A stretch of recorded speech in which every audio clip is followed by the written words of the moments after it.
1012 Sisters Amy Slaton blames blindness on cat virus. 1012 Sisters star Amy Slaton has kept many fans curious about her health. Fans have seen her struggle to lose weight, being a few steps behind her sister Tammy. Aside from her weight, many fans have wondered about Amy's uneven eyes. However, several people uncovered an old and shocking video of Amy, showing a totally different side of herself. She also explained in the video about how a cat virus resulted in her blindness. Keep reading to see her video. 1012 Sisters. Amy Slaton hasn't changed. Fans have seen the maturity of Tammy in recent seasons, especially in 1012 Sisters Season 7. She has become more serious about her weight loss journey and even got her excess skin removal surgery by the end of the season. But while Tammy thrived in her physical goals, Amy stayed the same. Many social media threads have called her out for regressing. Her humor remained the same, farting in the middle of serious situations and making vulgar words during conversations. It came to a point where Amanda, Chris, and Tammy had scolded Amy for her behavior. But many fans were shocked to see Amy's intelligent and articulate side. Amy's full video can be seen below the article. Some 1012 Sisters fans on social media discussed an old video of Amy Slaton before filming the show with her siblings. Amy was talking about how toxoplasmosis affected her eyes, making her nearly blind. She used scientific terms and spoke to the camera in a calm and well-spoken way. Many were surprised by how Amy behaved in the video, making them think that she was only acting silly for the show. But others think illegal drugs may have messed with Amy's brain. Amy Slaton continues to stay in touch with the fans today. The 1012 Sisters star has been participating in meet-and-greet events with her siblings over the past few months. She has also been making artworks. Earlier this month, Amy uploaded a photo of herself with her client, who purchased some pieces of her artwork. Amy is currently looking forward to marrying Brian Lovern as well, but there haven't been any updates about their wedding date aside from the fact that it's going to be a Mayflower-themed ceremony. The television lights had dimmed, the cameras halted mid-roll, and yet in the hush, the echo of her voice remained thunderous. Amy Slaton, towering figure of the 100 and counting fame, stood at a crossroads. Known for her warmth, candor, and infectious laugh, she built a career sharing the tumultuous journey of weight loss and self-acceptance. But this time, her spotlight moment centered not on pounds shed or calories counted, but on vision lost. Just days earlier, in a quiet examination room, the harsh glare of the ophthalmologist's lamp had spelled it out. Her eyesight had deteriorated so significantly that she was now considered legally blind. It wasn't the turbid haze of diabetic retinopathy or the gradual creep of age. It was something, or someone, else entirely. Amy's feline companion, Whiskers, purred innocently at her feet, oblivious to the gravity of the moment. Yet it was Whiskers, or rather Whiskers' viral hitchhiker, who carried the blame. I'm told it's called Bartonella henselae, the same bacteria blamed for cat scratch fever. Amy told the camera later, her voice tight with disbelief and confusion. Her words trembled, caught between anger and sorrow. They say, somehow, I contracted a virus or bacterial infection from my cat, and that's now threatening the eyesight I fought so hard to keep. The whisper of danger. Cat viruses, incubated silently beneath silky fur and claws, are little known to most.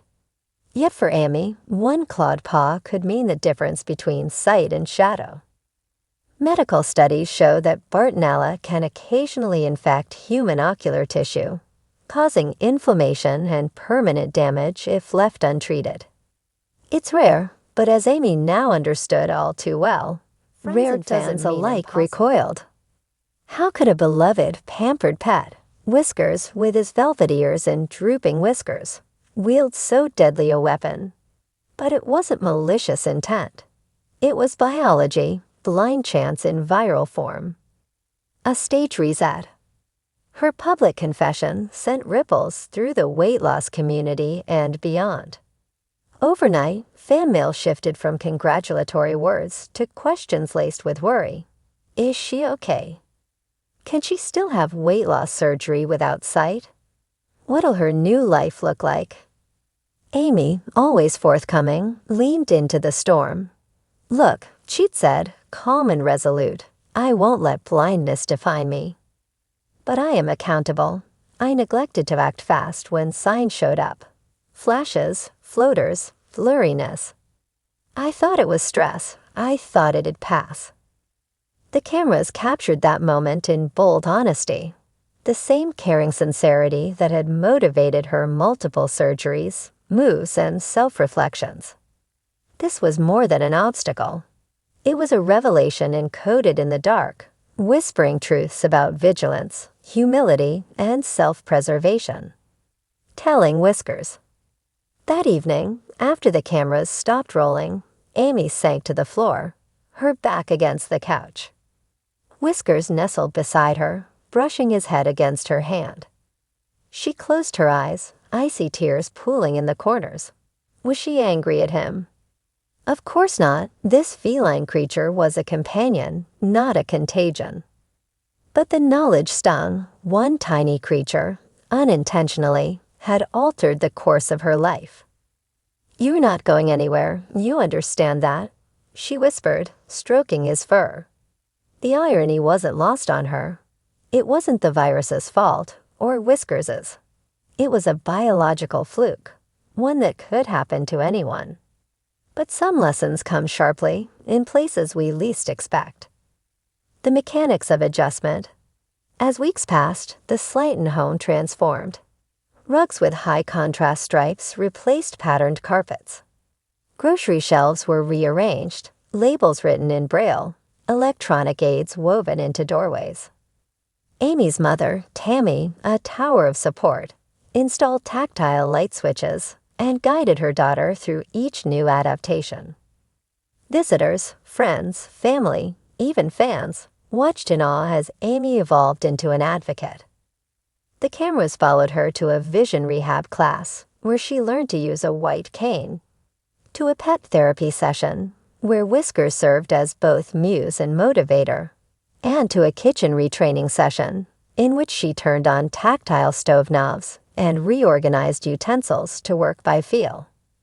This wasn't just recovery, it was reclamation. Fierce advocacy. Finally, there came a night when Amy stood before a crowd at a local vision impairment fundraiser, a platform typically reserved for artists, doctors, survivors of genetic disorders. But Amy had something else to say. Millions of us live without visiting an eye doctor for years, she told her audience. Ships drifting in the dark, never mapping the waters until the crash happens. She paused. My story isn't one of blame. It's a call to act, to check your eyes, to heed warnings, to love your pets, and take precautions. Her speech moved even hardened skeptics to tears. She told them of Whiskers with obvious affection. He's not the villain. He's the spark, yes, but we are stronger than the spark. We adapt. We evolve. We choose eyes wide open. When the future glimmers, in September, just months after the diagnosis, Amy and Matt celebrated their wedding anniversary. The atmosphere was changed, yes. No fireworks, fewer frills, more candlelight. When Matt led her to their backyard swing, they paused under the stars. I can't see them, Amy said softly, leaning into him.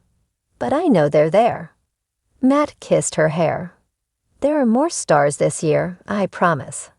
It was the simplest, most tender moment of all. Darkness and light held together in balance. Back to the camera, forward with vision. Producers of 1,000 Elf Sisters had framed this season as a journey of health. and they didn't blink when Amy pitched the storyline. A mother's fight for sight, the unforeseen danger of pet-borne illness, the bravery of adaptation.